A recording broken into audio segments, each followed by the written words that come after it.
नमस्कार। एक बार फिर से आप सभी का बहुत बहुत स्वागत है परीक्षा वर्ल्ड के इस यूट्यूब चैनल में।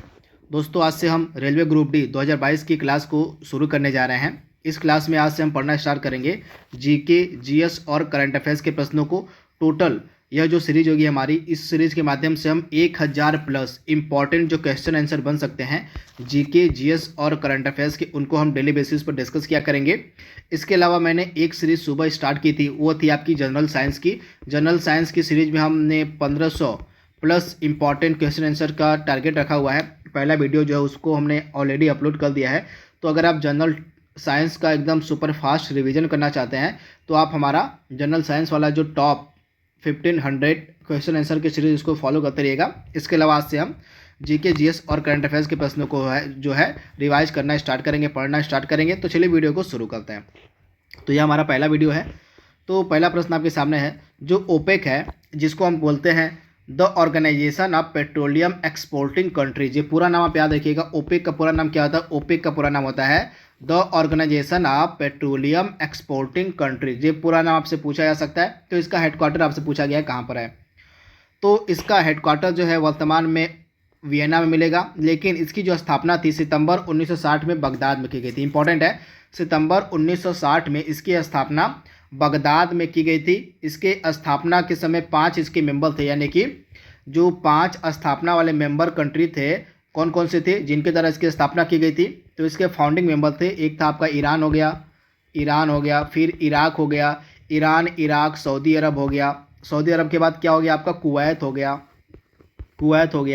कुवैत के बाद आपका हो गया वेनेजुएला। तो ये 5 इंपॉर्टेंट इसके फाउंडर मेंबर हैं। किसके? तो ओपेक के। तो इसके बारे में अभी आपको याद रखना है। तथा इसकी स्थापना सितंबर 1960 में बगदाद में की गई थी, लेकिन वर्तमान टाइम में इसका हेडक्वार्टर आपको मिलेगा वियना में। तथा वर्तमान में इसके मेंबर कितने हैं? तो वर्तमान में इसके मेंबर हैं टोटल 13। तो इसके बारे में आपको याद रखना है। और इसके जो फाउंडिंग मेंबर थे वो थे टोटल 5 देश थे, Iran, Iraq, Saudi Arabia, Kuwait और वेनेजुएला। तो इसके बारे में आपको याद रखना है।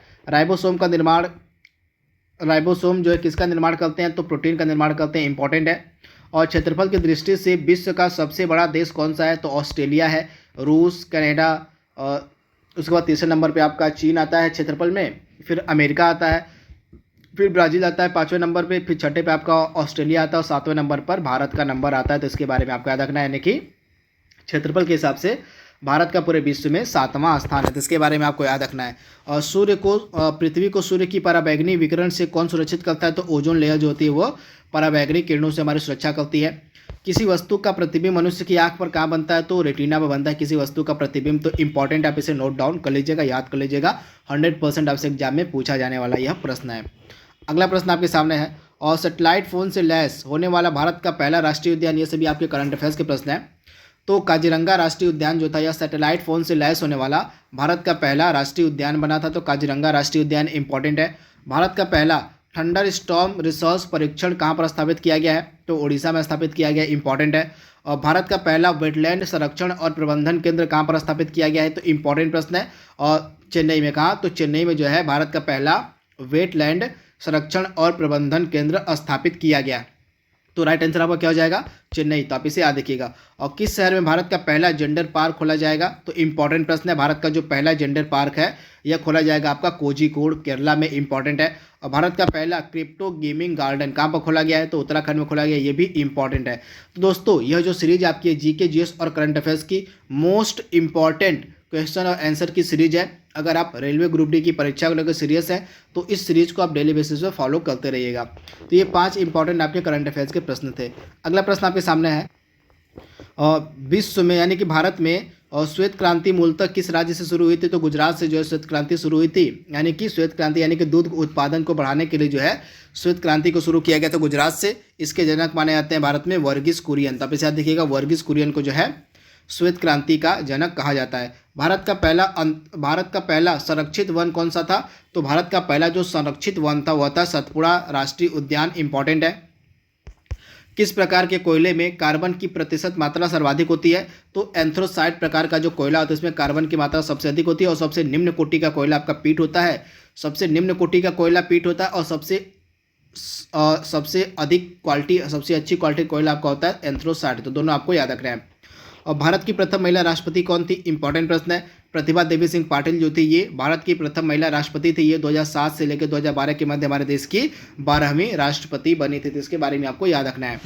और अंतरिक्ष में जाने वाले भारतीय मूल की पहली महिला कौन थी? तो इंपॉर्टेंट है, अंतरिक्ष में जाने वाली भारतीय मूल की जो पहली महिला थी इनका नाम था कल्पना चावला। इंपॉर्टेंट है, आप इसे नोट डाउन कर लीजिएगा। दोस्तों यह सुपर फास्ट रिवीजन का वीडियो है, तो इसमें मैं ज़्यादा डिटेल में बात नहीं कर रहा हूँ, तो आप जितना हो सके उतना कम समय में ज़्यादा से ज़्यादा क्वेश्चन को रिवाइज करना हमारा टारगेट है।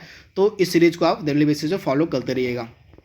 अगला प्रश्न आपके सामने है, भारत के पहले वैनेडियम आधारित हरित ऊर्जा संयंत्र का उद्घाटन कहाँ पर किया गया? तो सिक्किम में किया गया था भारत का पहला वैनेडियम आधारित हरित ऊर्जा संयंत्र। यह अगेन 5 प्रश्न आपको मिलेंगे करंट अफेयर्स के। और भारत का पहला इंडोर स्की पार्क कहाँ पर खोला गया है? तो कुफरी, हिमाचल प्रदेश में एक जगह कुफरी, यहीं पे भारत का पहला इंडोर स्की पार्क खोला गया है। निमोनिया रोग के खिलाफ पहला भारतीय टीका किसने विकसित किया है? तो सीरम इंस्टीट्यूट ऑफ इंडिया की द्वारा जो है निमोनिया रोग के लिए भारत का पहला टीका विकसित किया गया है। तो आप इसे याद रखिएगा, इंपॉर्टेंट है। और भारत के पहले रिमोट हेल्थ मॉनिटरिंग सिस्टम का उद्घाटन कहाँ पर किया गया? यानी कि भारत का जो पहला रिमोट हेल्थ मॉनिटरिंग सिस्टम है कहाँ पर खोला गया है? तो ऋषिकेश में खोला गया, उत्तराखंड के ऋषिकेश में। भारत का पहला स्वदेश निर्मित विमान वाहक युद्धपोत कौन सा है? तो INS विक्रांत जो है भारत का पहला स्वदेश निर्मित विमान वाहक युद्धपोत है। इंपॉर्टेंट है, अगेन 5 करंट अफेयर्स के प्रश्नों को यहाँ पे हमने डिस्कस कर लिया है। अब आपके GS के प्रश्न मिलेंगे यहाँ पे। तो द्वितीय पंचवर्षीय योजना की रूपरेखा किसने तैयार की थी? तो PC महालनोबिस ने जो है आपकी द्वितीय पंचवर्षीय योजना की रूपरेखा तैयार की थी। इसका समय पीरियड था आपका 1956 से 61 तक जो थी आपकी द्वितीय पंचवर्षीय योजना थी। आप इसे याद रखिएगा। कामाख्या मंदिर कहाँ पर मिलेगा? तो असम में है, इंपॉर्टेंट है। मुगल कालीन प्रसिद्ध गायक तानसेन किस भारतीय शैली से संबंधित है? तो ध्रुपद जो भारतीय संगीत शैली थी इससे संबंधित है आपके तानसेन। तो इंपॉर्टेंट है। नीति आयोग के पहले अध्यक्ष कौन थे?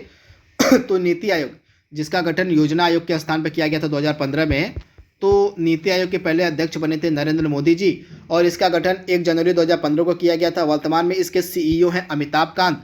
नीति आयोग के वर्तमान में CEO अमिताभ कांत हैं और उपाध्यक्ष हैं राजीव कुमार। तो इंपॉर्टेंट प्रश्न है।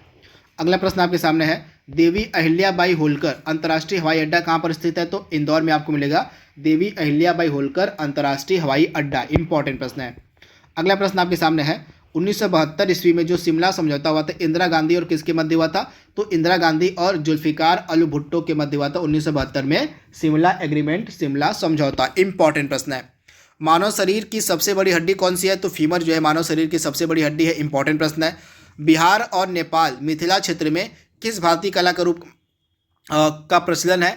तो बिहार का और नेपाल का जो मिथिला क्षेत्र है उसमें आपको भारतीय कला मिलेगी मधुबनी। तो मधुबनी कला का जो है वहाँ पे प्रचलन है। तो इम्पॉर्टेंट है। सतीश धवन जो अंतरिक्ष केंद्र है श्रीहरिकोटा में, यह किस राज्य में स्थित आपसे पूछा जा रहा है? तो सतीश धवन अंतरिक्ष केंद्र श्रीहरिकोटा आपको मिलेगा आंध्र प्रदेश राज्य में। तो इम्पॉर्टेंट प्रश्न है। इसके बाद किस नवरत्न कंपनी को सामान्यतः विजाग स्टील के नाम से भी जाना जाता है? इंपॉर्टेंट प्रश्न है। तो विजाग स्टील के नाम से हम किसको जानते हैं? तो राष्ट्रीय इस्पात निगम लिमिटेड को। आप ध्यान से याद कर लीजिएगा, राष्ट्रीय इस्पात निगम लिमिटेड को जो है हम विजाग स्टील के नाम से भी जानते हैं। तो आप इसे याद रखिएगा, इंपॉर्टेंट है। अगला प्रश्न आपके सामने है, 1960 के तहत जो सिंधु जल समझौता हुआ था इसका हस्ताक्षर किस शहर में किया गया था? तो 1960 में सिंधु जल संधि पर जो हस्ताक्षर किया गया था कराची में, पाकिस्तान का शहर है कराची यहाँ पे। और कौन सी जल संधि भारत और श्रीलंका को अलग करती है? तो पाक स्टेट। इंपॉर्टेंट है। आधुनिक अर्थशास्त्र का जनक हम कहते हैं एडम स्मिथ को। इंपॉर्टेंट है। पेनिसिलिन की खोज की गई थी अलेक्जेंडर फ्लेमिंग के द्वारा। Very very important. किस देश में दुनिया का सबसे लंबा लिखित संविधान है? तो दुनिया का सबसे लंबा लिखित संविधान आपको मिलेगा भारत का। इंपॉर्टेंट है प्रश्न। अगला प्रश्न आपके सामने है, इंग्लिश चैनल को तैर कर पार करने वाली पहली भारतीय महिला किस देश की है? तो आरती साहा हैं। तो आप इसे याद रखिएगा, पहली भारतीय महिला पूछा जाए तो इनका नाम है आरती साहा। इन्होंने इंग्लिश चैनल को पार किया था तथा ये ऐसा करने वाली पहली भारतीय महिला बनी थी, आरती साहा। भारतीय नाभिकीय कार्यक्रम का जनक किसे कहते हैं हम? डॉक्टर होमी जहांगीर भाभा को जो है भारतीय नाभिकीय कार्यक्रम का जनक कहा जाता है। कौन सी जनजाति दीपावली पर्व को शोक पर्व के रूप में मनाती है? तो थारू जनजाति जो है यह दीपावली पर्व को शोक पर्व के रूप में मनाती है। कौन सी सरकारी संगठन भारतीय प्रतिभूति बाजार में सक्रिय निवेशकों का प्रमुख नियामक है? तो सेबी। जितने भी सिक्योरिटी मार्केट होते हैं उनका जो नियामक होता है वो होता है सेबी, यानी कि stock exchange board of India. Bharat में जो आरआरबी थे बैंक, यानी कि आपके जो क्षेत्रीय ग्रामीण बैंक थे, इनकी स्थापना कब की गई थी? तो 2 अक्टूबर 1975 को। आप ध्यान से याद कर लीजिएगा, आरआरबी यानी कि क्षेत्रीय ग्रामीण बैंकों की स्थापना 2 अक्टूबर 1975 को की गई थी। तो इंपॉर्टेंट प्रश्न है। अगला प्रश्न आपके सामने है, भारत के संविधान के अनुसार संघ के रक्षा बलों का प्रमुख कौन होता है? तो संघ के हमारे जो रक्षा बल है उनका प्रमुख माना जाता है प्रेसिडेंट ऑफ इंडिया को, यानी कि राष्ट्रपति को। जो भद्रा वन्यजीव अभ्यारण्य है किस राज्य में है? कर्नाटका में है। इंपॉर्टेंट प्रश्न है। मादा एनाफिलीज मच्छर किस रोग का वाहक होता है? मलेरिया का वाहक होता है। इंपॉर्टेंट प्रश्न है। संयुक्त राज्य अमेरिका का कौन सा राज्य पहले रूस का भाग था? तो संयुक्त राज्य अमेरिका का जो राज्य अलास्का था यह पहले आपका रूस का भाग हुआ करता था। इसके बारे में आपको याद रखना है। और अंग्रेजों ने किस मुगल वंश के अंतिम शासक को 1857 की क्रांति के समय सत्ता से बेदखल कर दिया था? तो बहादुर शाह जफर जो द्वितीय था उसको जो है और सत्ता से बेदखल कर कहाँ पर भेज दिया गया था? तो रंगून भेज दिया गया था। इसको काला पानी की सजा दे दी गई थी। यहीं पे इसकी बहादुर शाह जफर की मृत्यु भी हो जाती है। 1857 में की क्रांति में इसने जो है भाग लिया था। इसी के कारण जो अंग्रेज थे इन्होंने इसको सत्ता से बेदखल कर रंगून भेज दिया था। तो इसे आप याद रखिएगा, इंपॉर्टेंट है। अगला प्रश्न आपके सामने है, इंटरनेशनल एटॉमिक एनर्जी एजेंसी का सृजन किस वर्ष किया गया था? तो जुलाई 1957 में इंटरनेशनल एटॉमिक एनर्जी एजेंसी का सृजन किया गया था। इसका हेडक्वार्टर आपको मिलेगा वियना में।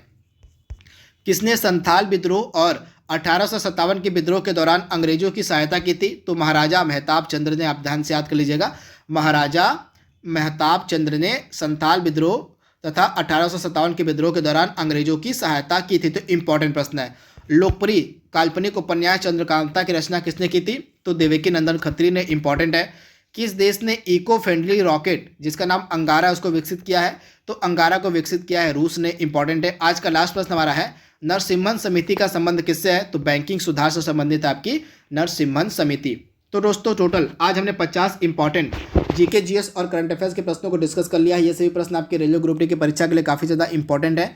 तो आज के लिए बस इतना ही। Thank you, thanks for watching, thank you.